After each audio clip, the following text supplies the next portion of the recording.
Hello, all you Dreamloaders tuning in. This is Josie, founder of Dreamlode, and today we are joined by Tyler Batson and special guest Sarah-Alexandra Teodorescu for another episode of Peace Made Public on Dreamlode Live. Welcome back, Tyler. Please share with us today's topic of discussion. Hi, everyone. Thank you, Josie. Once again, thank you, Sarah, for joining us all the way from Edinburgh, Scotland. Today, we are going to continue our conversation about healthy boundaries, and Sarah has joined us hi. Hi. I swear to God, you make me smile so hard. So do you. Sarah is going to join us to talk about how to create those safe spaces as it relates to this time of quarantine, but also in general, because she's been practicing it for years, if not lifetimes. Thank you for joining us.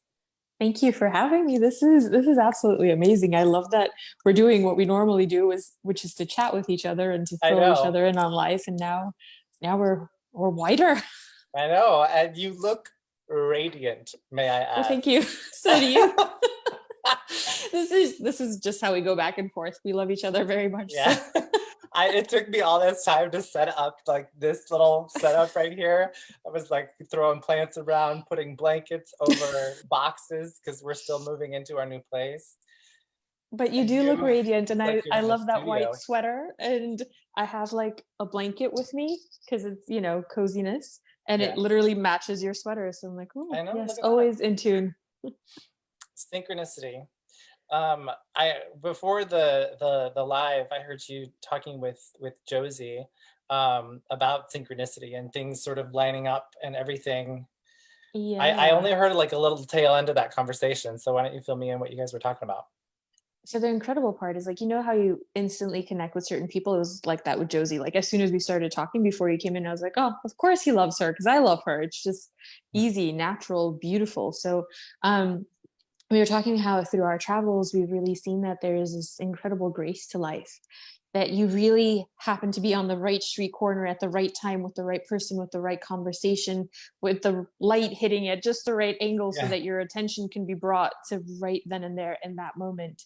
And that every time I have a sense of feeling like, oof, I feel lost, or I feel like I don't know what the purpose of things is, I just go back to these moments and I see so many of them in my life like a thread. And I'm like, no, like there is a time and a place for everything, like literally everything. Yeah. I call that the golden thread. So do I. Yeah. Oh, well, there you go. It's the golden thread that, and it used to bother me so much, not so much anymore, because I understand where it's coming from. But there's so many people who are like, don't look in the past, and that becomes like their mantra for life. Do not look in the past. And there's this fear that develops around looking in the past.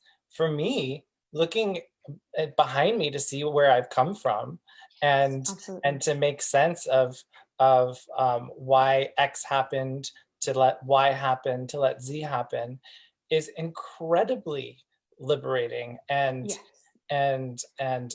edifying and life-giving. So I'm not surprised that we share that. No, we share a lot. It's incredible. But it's funny because I think people fear the past and that they feel that they're going to get locked into it and just kind of live from that place, wherever that place happens to be. It could be one of joy, fear, anxiety, whatever it is for you. Yeah. But I think we have so much to learn from where we've been. And if you can start to see the patterns in the things that have arisen for you as an individual and how you've met them, and that there is a capacity to get better and better actually at every one of these trials with time. That's how we learn, that's how we grow. So to like kind of shun the past and go like, oh no, there's nothing there. Yeah, I don't believe in that either. Yeah. There's a lot there. And I mean, you're bringing up anxiety. I think a lot of people right now are experiencing anxiety. I am to some level, I'm sure you are. And looking in the past to find the logic to the life that we're living today is one thing, but when we begin to sort of anticipate the future based from a place of fear, that's where things start to get really dicey, because your mind starts to match up or like look for things that match what you're Yes. thinking. What you're seeking is what you will find.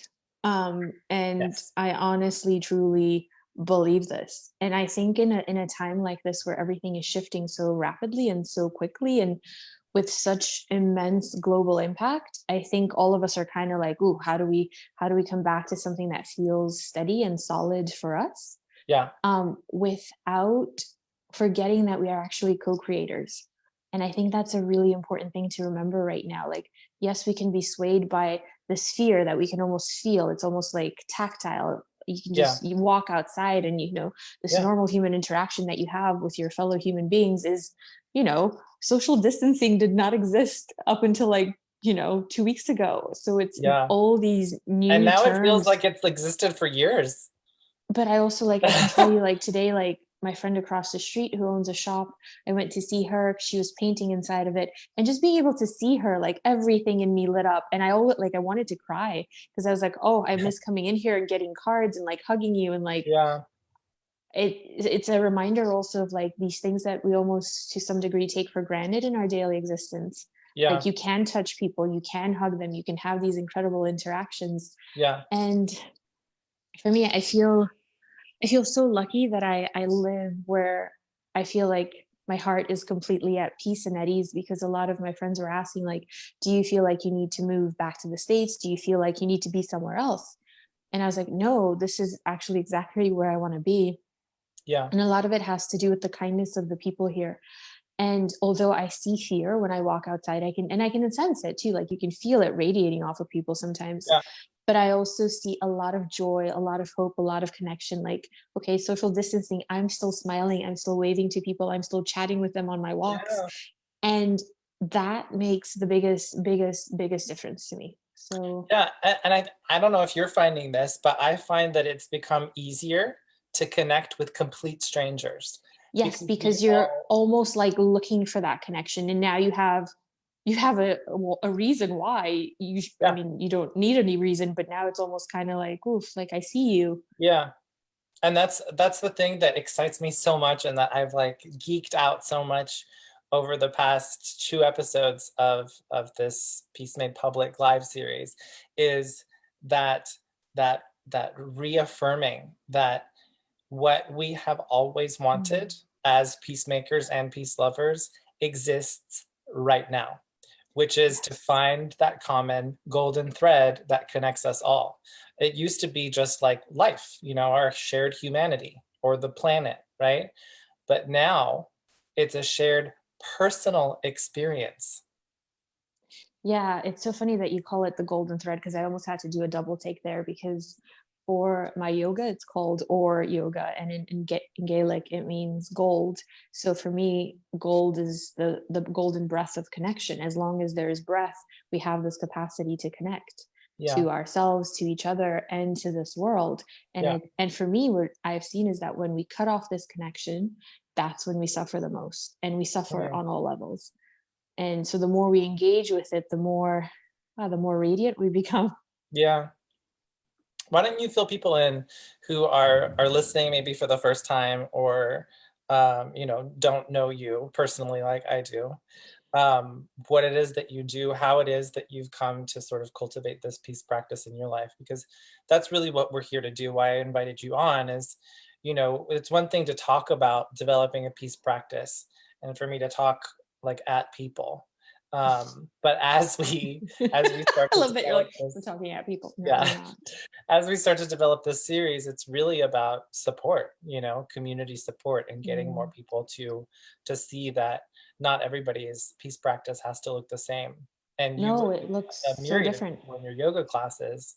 So I'm curious to hear sort of what that background is, and how it's impacted your practice. I feel very lucky and very, very fortunate. When I moved to California, I was taken to my first yoga class by my friend Charmaine, and I had no idea what I was doing at all. But something about it felt really empowering and also relaxing at the same time. So this dichotomy of strength and release. And I kept going, kept going, kept going. And I felt more like myself on my yoga mat than I did anywhere else in life.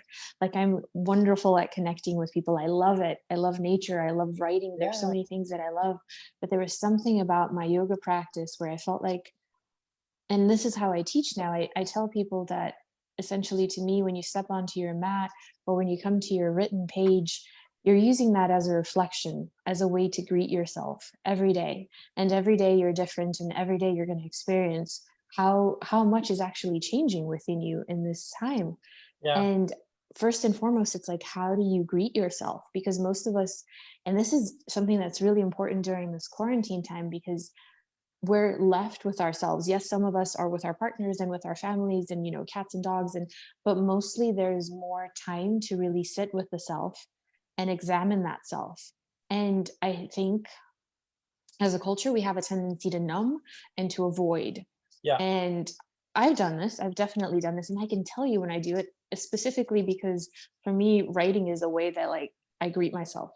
And when I feel like something is too heavy, and I've seen this in relationship, I've seen it with jobs, I don't dare come to the page, because I know what I'm going to put on there is going to be the truth, and I'm not ready for it.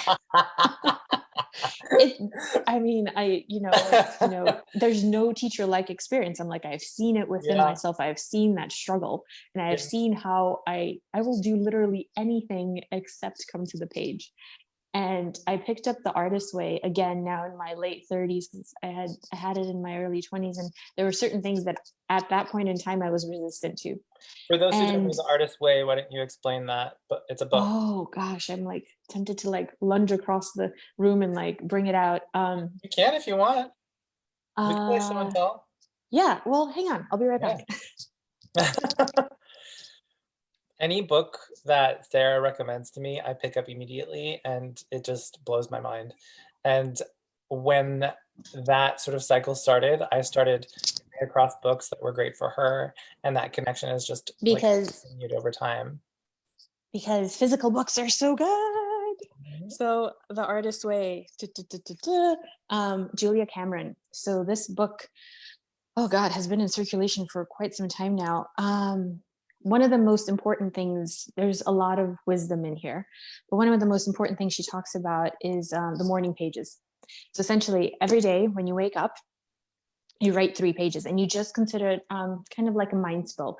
Anything that's going through your mind, you put on the page, no matter what it is. And for me, even as a writer, I realize there are moments where I censor myself, and I can see different thoughts forming, and I can pluck the one that I want, and the one that I don't want, I'm just going to leave it, because I don't want to. Yes. Yeah. So with this, one of the things that I've been really adamant about is like, no one's going to see these pages. They're for me. She suggests actually that for some people, like, you write your 3 pages and you put them in an envelope, seal it, and never go back to it again, if that's what you need, for instance.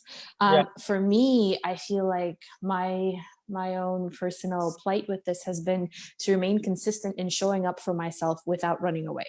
So when that thought goes into a thing where I'm like, oh, maybe I feel shame around this, maybe I am scared of this thought, maybe whatever emotion comes up that I don't quantify as, like, let's say a lovely emotion or an easy emotion, or those, I was like, I'm going to stay with it, and I'm going to write it.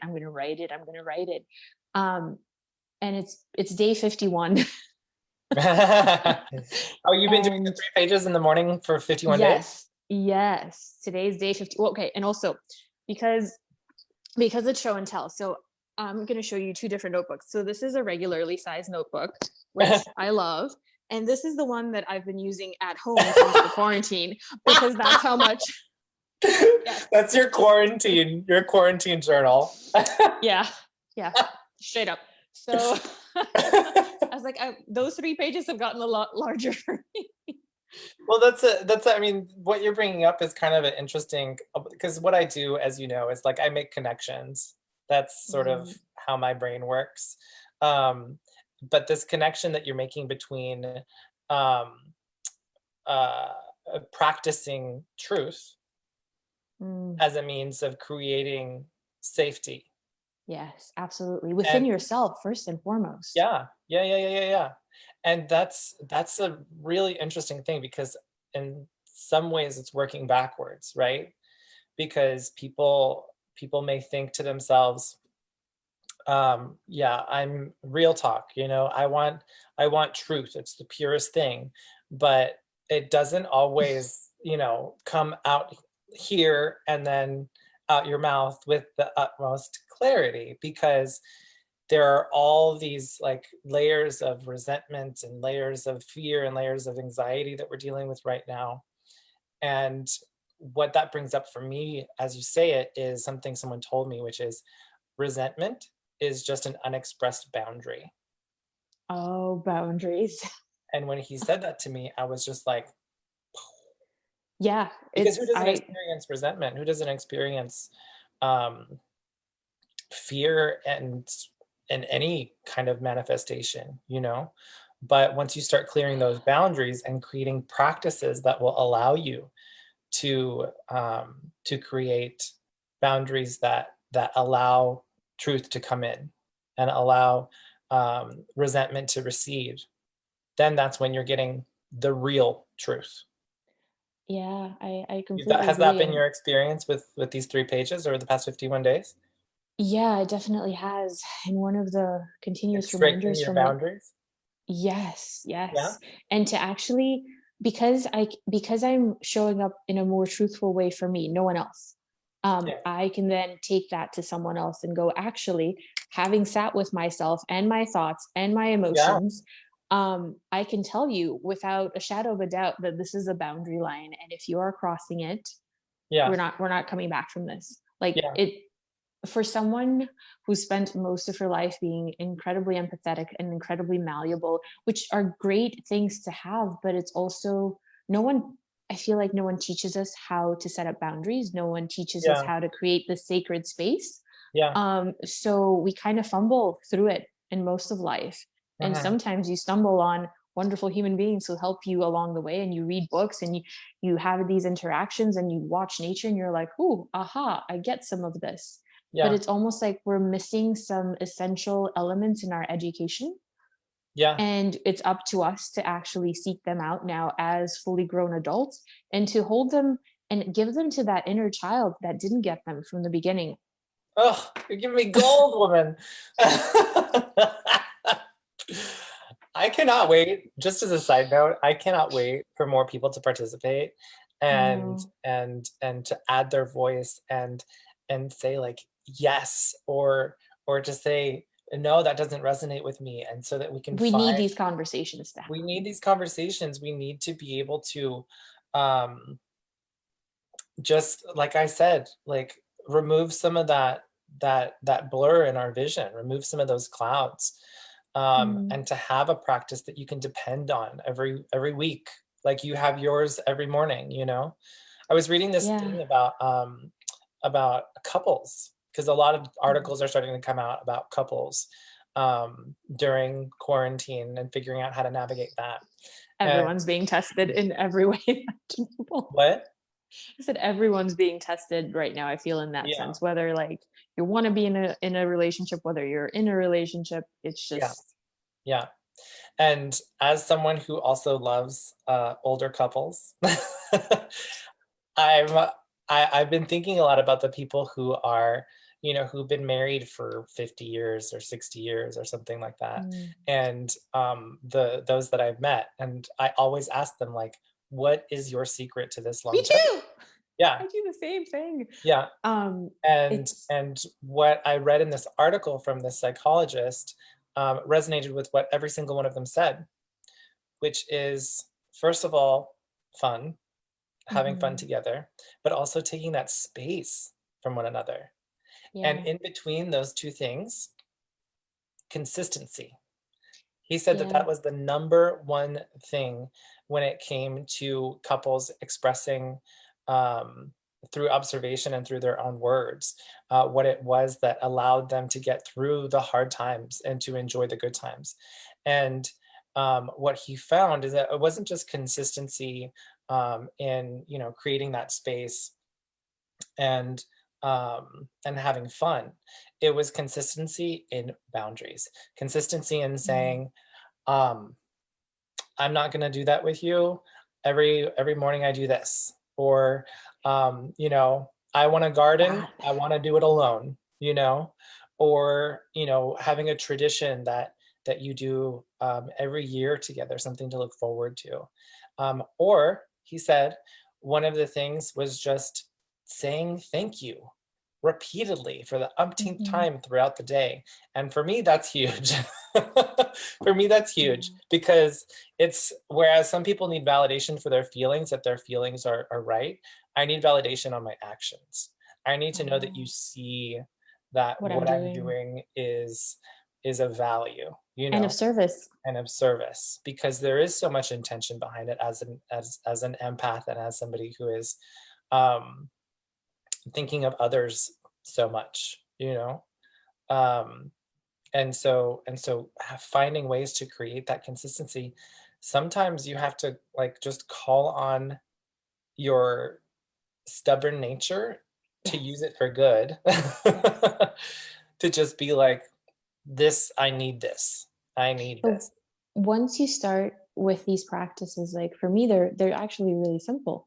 I get up, I come and do my yoga, I sit and write before I do anything else. Yeah. And I remove myself from like my partner, my bedroom, to a separate space to do this. Yeah. And he knows by now. He's like, oh, that's what she does every day. Yeah. And there's something else that I've been doing actually, which is pretty, I think about it now and I was like, oh, it's really funny. I fell out of a headstand about 8.5 years ago. I was doing it with my brother side to side. We both went into it too quickly. I fell out of it. And it was that moment of my brother going like, are you paralyzed? Can you move? And I was like, I think I can move, but it created such fear and trauma in my physical body that I avoided headstands for a really long time. And I went to Rishikesh, to India, where we were both anchored for a bit. We missed each other by like 3 months, maybe? Like 3 months. Yeah. Didn't even know the other was going to be there. Yeah. Rishikesh is an incredibly special place. If you guys are interested in going to India or have that dream, go to Rishikesh. Make that part of your journey. It's the birthplace of yoga. And the Ganges run through it. You can actually swim in the Ganges, which is not possible in a lot of parts of India. It's just beautiful. And we've both been there, so we can attest to that. Yes, absolutely. And it was, you know, 3 life-altering months of my life that I would not like change for anything in the world. But when I was there and I was doing my yoga practice, I was like, I'm going to slowly get back into this. And I had to really be slow and gentle with myself. Like I started literally like with my legs, putting them on on the bed and then slowly bringing them up one by one, and then like doing it so slow that I was like erasing that negative imprint that I had actually put into my physical body, that trauma field. And so when I left India, I was able to do headstands, and I was like, okay, slowly I'm going to hold it for like a second, 2, 3, 4, 5. I think my going rate now is 11 minutes, but that's not the point. The point is I was like, no matter where I am in the world, who I'm with, what I'm doing, wherever I happen to be, and I've done it in some crazy places, I'm going to do a headstand every day for myself. And it's almost like my way of rising up on behalf of myself, with trust, with that, like, this is consistency, and it feels really, really good. And it doesn't have to be a headstand. It could be, you know, anything that feels good to you, where you feel like you're centered, you're in your own energy, you belong to yourself, and then you can greet the world. And I've had like people look at me and go like, oh, okay, you're in a hotel room, we're sharing a room, and what are you doing upside down? And I'm like, this is what I need to do. What you're talking about too is what I'm hearing anyway is sort of this judgment that we can sometimes place on ourselves. I know when I was getting back into my yoga practice a while ago, my body, because I was going through depression, my body just like did not want to get out of bed. Just Oh yeah, couldn't do totally. it. Like I would sit there on my back and be like, I know I have to. I know it'll make me feel good. And just like talk to myself Hmm. until either enough time passed that I just got irritated by myself and got up and did it, or enough time passed that I was like, oh well, I have to start getting ready for work, you know? And Yeah. so part of the process is also understanding that it may not be easy. You know, it may Oh, be a there will be struggles for gradual sure. process. There may, and those things are of value. That contrast that you experience, that discomfort that you experience, part of the process is understanding what that is. You know, at the time, I didn't even know I was depressed. I really didn't. Mm. But through that struggle and just like laying in bed and being like, finally arriving to a place of just like, why do I feel such shame about not getting up to do like 12 sun salutations? What is going on? You know? Um, and that gradual process is your realignment. It's not Mhm. the 12 sun salutations. No, You know, it's not those are just, the yeah, those are headstand. just movements. They're external things. It's so much deeper than that. It's like, how do you choose to show up for yourself when it's hard, when you are struggling, when everything around you feels like it is out of control and out of balance? What do you have? What do you come back to? Yeah. And we all have that core energy within us, but also as individuals, we share it with the world all the time. We're constantly exchanging and giving energy, Yeah. and we're again not taught that it's important that we come back to our own until we Mhm. feel like we have kind of added as much as we need into those depleted areas of ourselves, wherever they Yeah. may be. Yeah. And for me, sometimes it's like when I come to my mat, one of the beautiful things about having a practice, like even if you've done a couple of classes with people, if you literally just allow your body to come to your mat, your body will move. It will find what it needs for that day. Yeah. Like you don't need someone to tell you what to do. Your body, and I will say this, I think, until my last breath, is our greatest teacher. Like it will tell you what it Yeah. needs. And some days it's to lie on your belly, or some days it's to lie in Shavasana for an hour. And Yeah. that's fucking amazing. Some days it's So, just to like cry, you know, yes. to like laugh hysterically. Yes, Um, everything's welcomed. That's the thing. Is nothing is out of bounds, nothing is too yeah. much. How often are we told that our emotions, and I do women's circles, and one of the my only rule actually for the women's circles is that no, and you've never been to one because No, tell obviously. people what a women's circle is. There might be some people who don't know what that is. So like everything else we're discussing, yoga, women's circles, writing, it all takes different connotations depending on how it's used and the context it's in and what you need from it. But Yeah. I started doing them with a really good friend of mine a little over a year ago. And then she's like, oh, I think you can do these on your own. I know you can. And I was like, what are, so essentially it's a 3 hour workshop that we used to do in person where women come together and we talk about where we are in life, we talk about our struggles, our um there are no boundaries essentially. Like we talk through everything. We do meditation, we do movement, we do creative writing, a lot of gratitude work. And for me, every time I've done them, I've invited a different co-host to bring her area of expertise into the women's circle. So the Yeah. last one we did was with a dear friend Millie, and she's a hang drum player, gorgeous woman, incredible human being. And for the last 30 minutes of the women's circle, she played and I did a yoga nidra. So it's a deep, like yogic relaxation where I'm talking everyone through the relaxation. And she Mm, was playing this beautiful live music, and literally everyone is just like drifting into that sense of peace and calm. So yeah, the women's circles are incredible because we're not, I was thinking about this and I was like, there's no judgment, and there's never anyone going like, this is how you fix wherever you happen to be. mhm. There's just this openness to listening Yeah. and to learning from each other, because one of the other things you realize when you're in these circles is that you're going to go through that circle several times in your lifetime. You're going to be the one that's sad, you're going to be the one that's scared, you're going to be the one that's happy, you're going to be the one that's in love, you're going to be the one that's going through grief. Like Yeah. all of these human emotions that we all embody, and the more we talk about them, the more we share them, the more we all learn. Yeah. So yeah, they're, They get embedded in there, you know, when you're in yes. community with people, whether you're like observing as an introvert or you're extroverted, you know, learning through talking or whatever it is. Mhm. Um, it gets in your brain. I always say you only need to tell somebody something once for them to get it, you know? Oh yeah. If they're truly listening, yes. Yeah. And after a while, it's like, I'm sure you've experienced this, where somebody told you something, some words of wisdom, and you didn't get it, it didn't feel that heavy or whatever.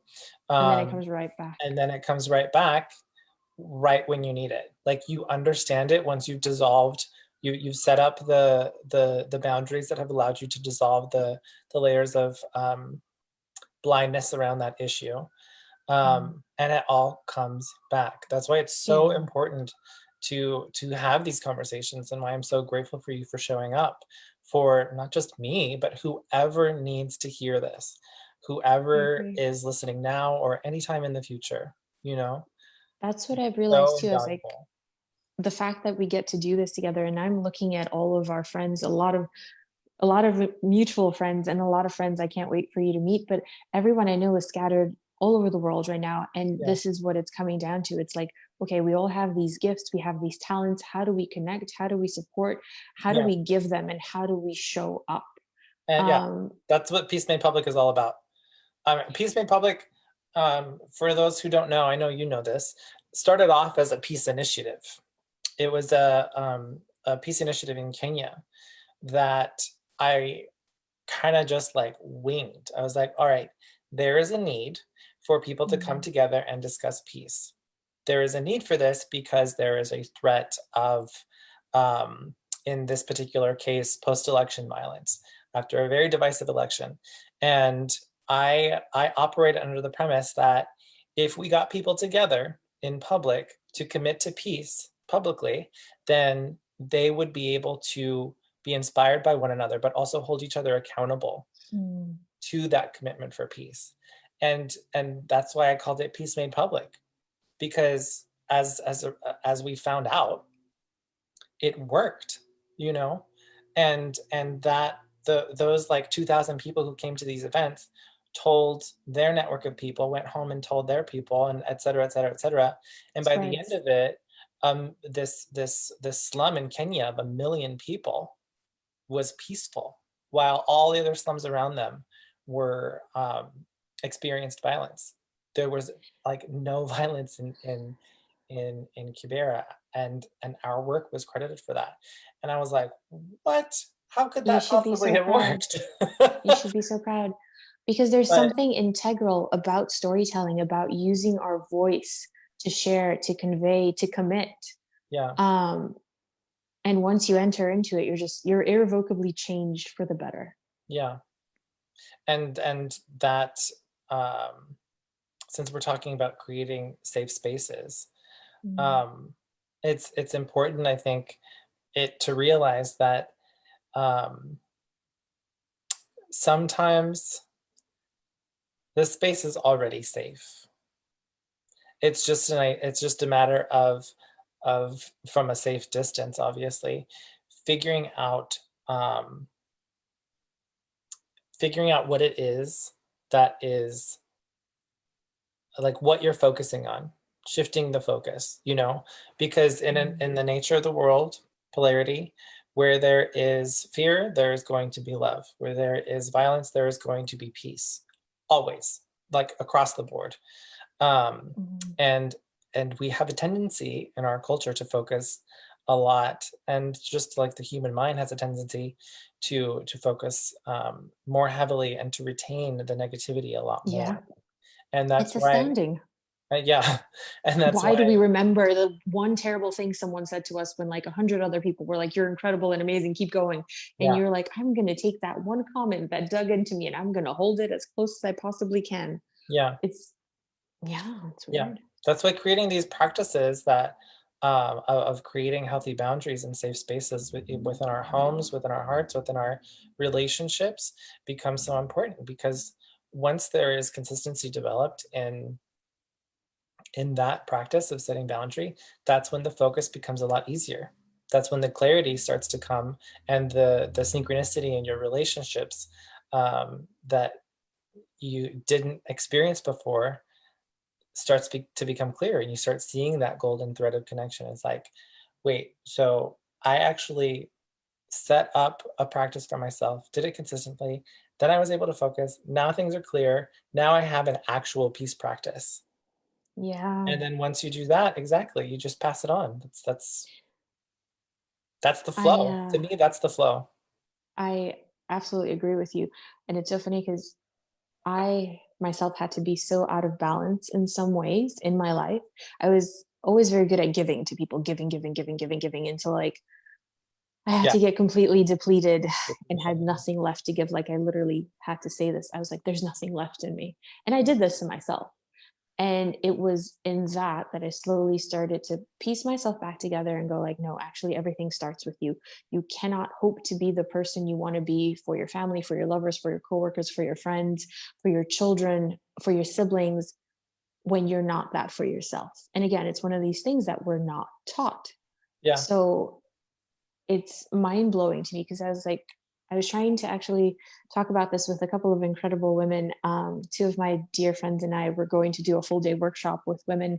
And obviously now we're taking it online, and we were having this conversation about the emotions that are coming up for us during this quarantine.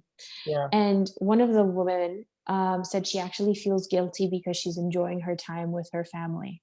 And yeah. And I was like, okay, I need to stop you for a second because no one's going to benefit from your guilt. Like, Yeah. for me, it's this idea of like, okay, imagine the whole world is this breathing, living organism. We're a tiny, tiny speck, Yeah. you and me. If you are thriving, if you are luminous, if you are happy, if you are vibrant, and I'm next to you within your vicinity, I get some of that. If I am vibrant, if I'm happy, if I am healthy, I get to share that. And everyone that comes into contact with me gets something better. And Yeah. then they get to give a little bit more to everyone else. So it's this ripple effect.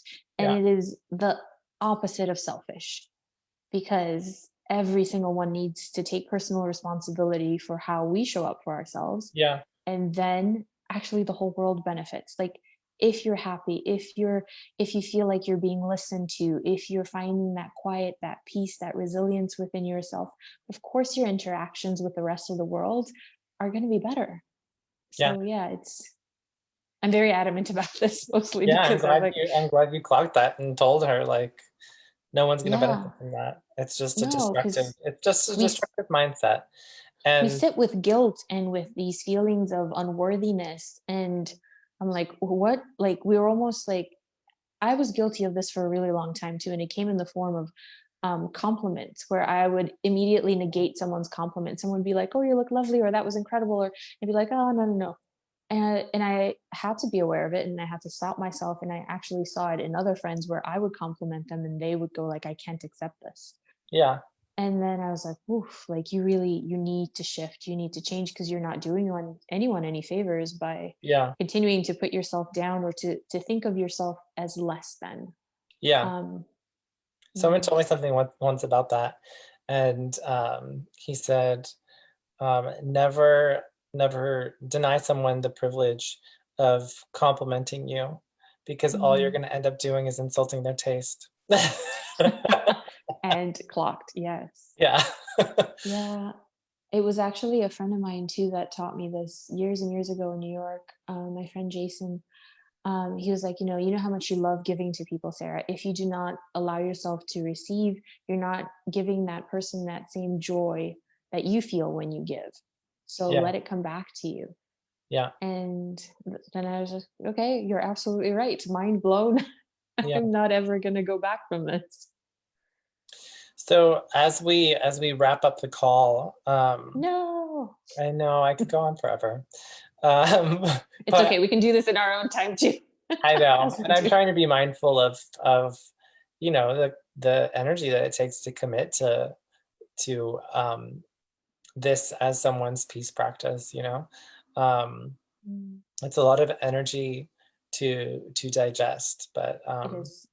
as a closer, um, what would you offer, if anything, to people who um, Mm. are intrigued by the idea of creating um, a safe space for themselves during this time, but I don't know would how? say I would say that it begins with you as an individual on at least three levels, and those, for me, would be in your body, in your heart, and in your thoughts. So you have to feel safe in your body, and you have to trust it. You have to know that it's this incredible vehicle of experience that's always working for your betterment, for your greater good. You have to feel safe in your heart and in your emotions, to feel like you can share them, you can express them openly, and that you're being listened to, and that you give that back to other people. And I also think you need to feel safe in your thoughts. And this is going to come maybe as a bit of a wild card, but it was a really good reminder I had a couple of days ago. Where I was like, oftentimes we identify with our thoughts. We are our thoughts. What I think is what I am. We create our world with our thoughts. And to Yeah. some degree, we do. But we also have choice in those thoughts. And one of the most incredible things for me has been like, oh, okay, I'm aware of this thought, which may mean that I'm more than the thought. So if I'm aware of it, that gives me choice. I get to decide if this thought is something I want to hang on to and nourish and nurture, or Mhm. if it's something that actually doesn't serve me. And yeah, noticing that within yourself, like if a negative thought pops up, and whatever it may be, you can be like, okay, does this make sense to me? Is it something that I want to hold on to? Or is it something that I can let go of? Yeah. So safety in body, in heart, and in our own thoughts. That would I be love my that. closing. For me, it would just be time and space. Mm, Time and space are two of those things that everyone understands. It's not judgmental, it's impartial, it's neutral. And in that neutrality, you can find space to discern what it is that you're experiencing and get definitely. to that truth. And for me, that means setting boundaries that are um, relative to time and space. So basically saying, I need to pause for 30 minutes, maybe more, Yeah. and taking that space, having a dedicated like physical space to do that. Whether that's, maybe Mm. you go cook something, or you go, You take a bath, or or you take a yeah. bath, or you do some breath work, whatever it is, away from that energy field. Everybody's bodies are surrounded by energy, and a lot of us are Mm, polluted. Our energy fields are polluted by the things that we have to go through in our daily lives, let it's a alone lot. the things that other people around us are experiencing as Experiencing. well. Yeah. So cleansing that energetic field, um, by creating the time and space to discern, okay, who am I behind all this? Who am I behind the anger and the anxiety and the stress? Mm, Um, it could be, like, I am, my inner child is scared for my safety, or um, I miss nature, or I'm hungry, or I need to mhm. sleep. Yeah. And it's creating that time and space that I believe allows us to be able to more aptly listen to our bodies, our hearts, and our minds Mhm. with Yeah, you need the integrity. container for all of this. Yeah. Yeah, yeah, And they feed off of each other too. So I think you worded it perfectly. We need time and space, and to not be afraid of what comes up in that time and that space. yeah. I talk to Yeah. myself all the time. I don't know if you do. Who doesn't? And that's one of the, oh my god. That, to me, Yeah. I will forever be an advocate for talking to yourself and laughing at yourself. Yes. Because And there's always that internal dialogue happening anyway. So you yeah, might as well, like for me, sometimes it's talking out loud. It usually happens when I'm on hikes by myself. But the other time that it definitely happens is the awareness on the page. I am so aware of where my thoughts are going, yeah, and how quickly they formulate. And actually sitting down to write forces me to focus on one thought at a time, as opposed to letting like three, four, five different thoughts diverge all at once. yeah. That's a So good point. uh, Yeah. we get And we I'm get these gonna, I'm awarenesses. gonna, what's that? I said we get these awarenesses and we get to use them as Yeah. tools. And, like that psychologist said earlier, focus consistently on the things that are good. Make that a practice. That if you find yourself, like going down a negative thought pattern, getting anxious, fearing the worst, whatever it is, don't forget that along with all of that is just the other side of that coin waiting for you to focus on it through Yeah, I gratitude, agree. through appreciation, through your faith. And if you can't do that by yourself, through communities like this. And stay open to it. I think that's really important too. Yeah. Well, let's let people know how they can find you. I know you're doing a lot of your yoga classes online now. Does that mean that anybody can join? Yes. The beauty of now having gone online is that actually anybody in the world can join, which is absolutely heartwarming. I have students from Norway, from the States, from down south, from Spain, from France, and all of us are practicing together now, which is amazing. Yeah. So the incredible hub that I get to do this out of here is called Calm on Canning Street, and it's in Edinburgh, but now we're live all over the world. So yeah, you can practice with me whenever you'd like. And Instagram is a good place to find me because I love images and words together. And yeah, life is just a story written on Instagram. Yeah, her Instagram feed is amazing. It's so inspirational, and there's a sense of peace from all of the posts that you make. It's like this breath of fresh air. It means a lot coming from you because yours is beautiful. What you put into the world is amazing, and I'm always in awe of you. And so, thank you. It's just the truth. We'll make sure that people can find you. It's Life is Just a Story Written on Instagram, and mine is Tyler Batson. And you can also go to Tyler Batson on my Facebook page to listen to the replay of this, if you so desire. And we're going to be sharing that with Sarah as well, so that she can share that with her audience. And while you're on my page, feel free to sign up to my mailing list. I'll be developing that, developing workshops in the future, and you can get notified with upcoming lives and other digital events so that we can all continue to expand this community with people like Sarah and yourself. Josie, you still there? Yes, thank you so much, both of you. This has been such an incredible episode. You have such great energy together. We love each other. Well, like that's the secret. It's obvious. Well, I just want to share that for anyone listening to keep tuning in every Saturday at 11:11 a.m. Central Standard Time. Keep doing this as your peace practice. Thank you so much for that. Then thank you and to you and the Dreamlode team for helping us facilitate this on such short notice. It's been a dream of mine for a long time, and I know Sarah's as well, to be involved with a community like this, and we certainly couldn't do it alone. So thank you for everything that you're bringing to this. Oh, thank you. And absolutely, it's such a privilege to have you guys.